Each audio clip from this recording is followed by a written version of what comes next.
You know, I've looked into alternative history, and, you know, that's a real possibility when you start to realize that the news, everything we get is from basically one source, and it has been, well, as long as I've ever been around. It's been the TV. It's been the radio, it's been through music, it's been through culture change by clothing changes and models and actors, and they've been the ones that have been manipulating our reality as to what we believe. And why not go to, what do we believe? We believe that there's like 7.5 billion people on the planet. Why do we believe there's 7.5 billion people on the planet? Because they all told us. And you know, I don't know, I should have looked it up before I started making this video, but I remember looking at that around 1980, what the population was. Actually, I think it was around the 4.2, if I remember correctly. Now, I'm sure if you look it up, I'm probably wrong, but I think it's close to that. And the reason why that sticks out was because, you know, Jehovah's Witnesses are always looking for the coming of Armageddon to start and stuff like that, right? And so population was a big thing, and they were always like, we are so populated now. You've got, you know, it's got to happen soon. Like, we can't support, I think they were saying back there, like 7 billion, we will be starving to death. There won't be enough room. That was a real big one for Jehovah's Witnesses. So I remember it was like 4.2. So, and since then, and before that as well, I know my family, I came from a moderate sized family. It was 5 kids, and my mom and dad had, and that was pretty much average. There was some people that had more kids, but typically it was about 4 or 5 kids. There wasn't anybody that I remember having that didn't have children because they chose not to. The only ones that didn't have children were people that really tried and they couldn't, and they would carry it in their hearts that they were not able to be blessed with children. And everybody else just had kids.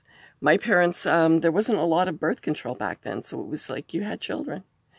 So that was the way it was, and that was when I was born, so I don't know what the population was at that time when I was born. But then in the 80s, by the time I started having kids, I had 4, which was a lot. It was you didn't find very many people that had 4 children. When I was having kids, not very many people in my age group have 4 kids. They have 2, maybe 3 kids, but like I was tipping the scale. Not saying that there's not people that don't have more, because there definitely is, but as the average, I was not the average. I was above as to the amount of kids that I had. And again, at that time, there was the odd family that didn't have children because they chose not to. We looked at those people back then as being selfish, not thinking of and I was thinking, oh, well, why is that selfish? I remember thinking that, why do people always think they're selfish for not having kids? But I can see now why that statement was always being said back then. It was that was just because I was young and I didn't understand the whole idea of keeping a population up. So anyways, then you go about 10 years after me, and those people had 1.5 children. They didn't have 3 or 2. They had 1.5. So in other words, there would be a couple every now and then would have 1 child, and then maybe somebody would have 2, right? So it would be like a 1.5. And then you would start seeing more and more people in that next generation that there was a lot of kids from that generation that had one child. And then the next one, so my kids' generation, now we're going to that. Now I've got 4 kids, and I've only got 2 kids that decided to have children. We'll still see. I mean, they're still young. So that possibly could happen. But one has finished having children, and she's had 1. And my kids, I have 3 other grandchildren, so I do have 4. So I basically have got status quo when it comes to population and growth in my family. We haven't added to the population growth, but we haven't taken away either so far. If we have one more child, then it will be a little bit adding to it. But it won't be adding double. It won't be adding anything. It will be slight. It'll be a slight for a family for 4 children. And then you got to remember the people that they propagated with, right? So they're not. And then now you get to today, okay? So now we've jumped again. And you're finding people that are not even considering having, it's more like 1 out of 5 couples are having children today. Now, I know you might say, well, that's just Canada. So there's no way that our population has grown here in Canada. Because that's the standard. That's standard in Canada, United States, Europe. Most European countries have followed that trend because we've all been following the exact same trend. We've been led along by the same people.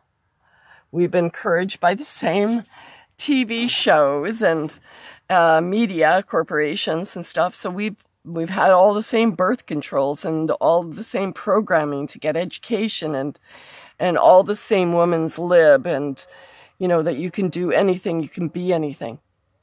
So after all that big long monologue, how come the population has grown almost double in that period of time? If you look at all the Western countries in the world, the population should be less than it was in 1980, not more.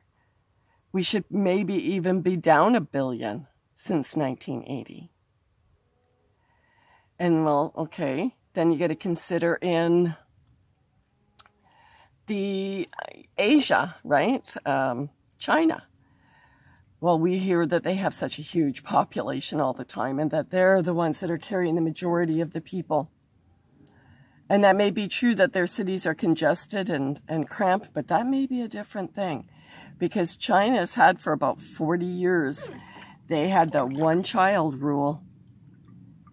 And they would force you to have an abortion if people had more than one, they would hide it and they'd have to give the child away or something. That also ran into the issues. I remember the 80s and 90s talking about, we ended up stop trading with China for a period, somewhere in those 2 decades, I don't remember. And it was because of what they were doing to all their females, because nobody wanted to keep their girl babies. Because the way the Chinese are is the sons take care of the elders, or at least this is the story that they were telling us. Anyways, what was coming out of China, this was what they were telling us. And so they were giving away their infants and just dropping them off at orphanages. And a lot of those babies died, or they were actually the mothers. This is what was reported. This isn't what I believe. This is just what the news was telling us on our regular TVs and news stations, that the mothers were suffocating their girls just so that they could have a boy. So we do know now that China does have a huge population of males, way over, which is really sad for that country. But how could that be the population to be into the billions like they say that it is, when they have pretty much gotten their population now it's probably 1 out of every 10 people have a child. It's so rare You know, how could they have been the great deal that caused the population to go up that much? Okay, so it can't be China. So the news, whatever they're telling us, that can't be true. So I don't know what's going on in these other countries, their population, like India or Pakistan and stuff like that. I'm assuming they are like we were back before, like in the 50s and 60s, where we don't really use birth control and we have children and we raise a family. So even if they are, so we would have been at the same level as them if we didn't do all this population civilization, euthanization. I don't know. But have they bred to such a degree that it has doubled the population? I don't know. It's just something to think about. When they lie to you about one thing, when can you trust them? Well, I'm going to stop talking. Live in love and light. See you. Talk to you later.